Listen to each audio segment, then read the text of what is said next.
আঁকতে জানেন না, কিন্তু খুব শখ হলো নিজের হাতে নিজের বাচ্চার জন্য একটা কিছু তৈরি করার। মনের মতন করে পেইন্টিং করে নিজের সন্তানকে একটু সাজানোর ইচ্ছে হলো। ফুল ভিডিওতে ধাপে ধাপে আমি কিভাবে আমার ছেলের জন্য এরকম একটা হাতে আঁকা পাঞ্জাবি বানালাম সেটা সম্পূর্ণ দেয়া আছে। ভিডিওটা শেষ পর্যন্ত দেখলে আপনিও খুব সহজে আপনার সন্তানকে এরকম করে সাজিয়ে তুলতে পারবেন। এখানে আমি ১ গজ ৬ গিরার মতন কাপড় নিয়েছি। যেহেতু আমার ছেলের বয়স ৩ বছর এবং ওর আরামের উপর বিবেচনা করে আমি খুব বেশি মোটা কাপড় নিইনি। ১ গজ কাপড়ের দাম ৮০ টাকা এবং ১ গজ ৬ গিরা যেহেতু নিয়েছি আমার কাছ থেকে নিয়েছে ১০০ টাকা। ছেলের একটা পুরনো পাঞ্জাবি মাপ নিয়ে আমি কাপড়টা কেটে নিয়েছি। কাপড়টা সেলাইয়ের পরে এবার পালা ছিল ড্রয়িংয়ের। ইচ্ছে ছিল পাঞ্জাবিটা আমি আমার ছেলেকে তার সরস্বতী পুজোয় হাতেখড়ি উপলক্ষে পরাবো, কিন্তু যেহেতু সময় করে উঠতে পারিনি তাই তৈরি করে আর পরানো সম্ভব হয়নি। তো ভাবলাম যেহেতু এটা সাদা পাঞ্জাবি, এর ওপরে এমন কিছু মোটিভ ড্রয়িং করা যাক যেটা আমি আমার ছেলেকে পহেলা বৈশাখের মধ্যেও পরাতে পারবো।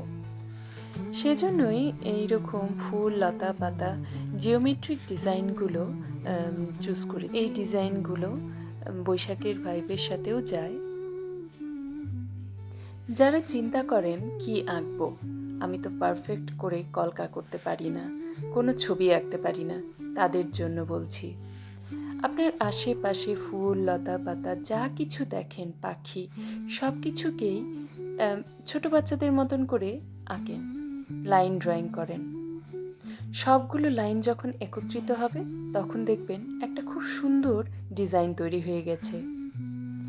আর এই লাইন ড্রয়িং করার জন্য আপনাকে কোনো দক্ষ চিত্রশিল্পী হতে হবে না। আবার আপনার ছেলের বা মেয়ের ড্রয়িং খাতাটা খুঁজে দেখেন। ছোট বাচ্চারা অনেক কল্পনাপ্রবণ হয়, তারা তাদের ড্রয়িং খাতায় কিন্তু অনেক ধরনের ছোট ছোট মোটিভ এঁকে রাখে।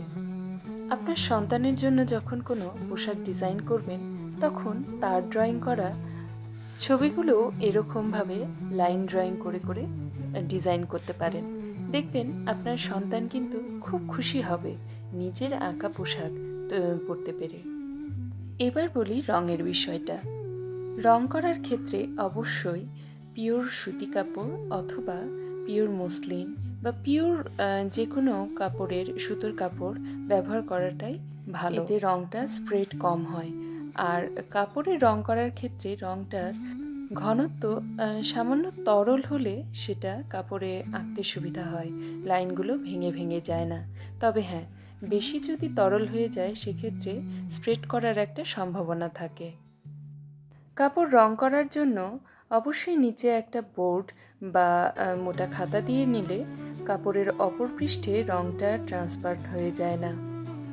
আপনার হাতে যদি তুলির একেবারে ব্যালেন্স নাও থাকে তাও চেষ্টা করবেন তুলির পয়েন্টটা যেন ঠিক থাকে। এবড়ো থেবড়ো তুলি থাকলে ড্রয়িংটা আপনার খারাপ হয় দেখতে। কিন্তু আপনি যদি একটা পয়েন্ট ভালো তুলি ইউজ করেন সেক্ষেত্রে আপনার ড্রয়িংটা অনেক স্মুথ লাগবে। আমি এখানে পাঞ্জাবিটাকে একটা সাদা বোর্ডের উপরে বোর্ড পিন দিয়ে শক্ত করে লাগিয়ে নিয়েছি যেন কাপড়ে কোনো ভাঁজ না থাকে। ভাঁজ থাকলে তুলি টানতে একটু সমস্যা হয়। রং করার জন্য আমি ফেভিক্রিলের অ্যাক্রিলিক কালারটা ইউজ করেছি। অনেকেই জিজ্ঞেস করেন যে কাপড়টা ধুলে এই কালারটা উঠে যাবে কি না। এই কালারটা ইউজ করার পরে অবশ্যই কাপড়টাকে উল্টো করে একবার ইস্ত্রি করে নিলে কালারটা কখনোই উঠবে না। এই অ্যাক্রিলিক কালারের একটা কৌটার দাম নিয়েছে আমার থেকে ৩০ টাকা।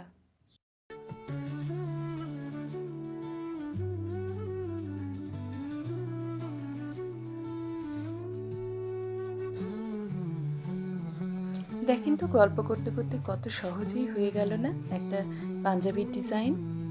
যেই ডিজাইনে নেই কোনো জটিলতা, আছে শুধুই জ্যামিতিক আকার আর আমাদের আশেপাশে যা কিছু আছে সেগুলোরই একটা ছোট ছোট মোটিভ। আঁকার জন্য মূলত দক্ষ চিত্রশিল্পী হওয়ার আগে দরকার ভালো লাগা এবং ভালোবাসা। যে মানুষটার জন্য আপনি তৈরি করতে চাচ্ছেন সেই মানুষটার জন্য অকৃত্রিম ভালোবাসা থেকে আপনি যে কোনো মোটিভ দিয়েই তৈরি করে ফেলতে পারেন একটা খুব সুন্দর ডিজাইন। আপনার সন্তান যখন দেখবে তার মা নিজে হাতে নিজে তৈরি করে দিচ্ছে তার জন্য একটা এত সুন্দর ডিজাইনার জামা, তখন কিন্তু আপনার সন্তানও খুব খুশি হয়ে যাবে।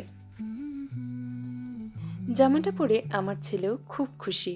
আমার ছেলের ফুল লুকটা এই জামাতে কেমন লাগছে সেটা আমি ভিডিও লিংকে দিয়ে রাখবো, অবশ্যই দেখে নেবেন।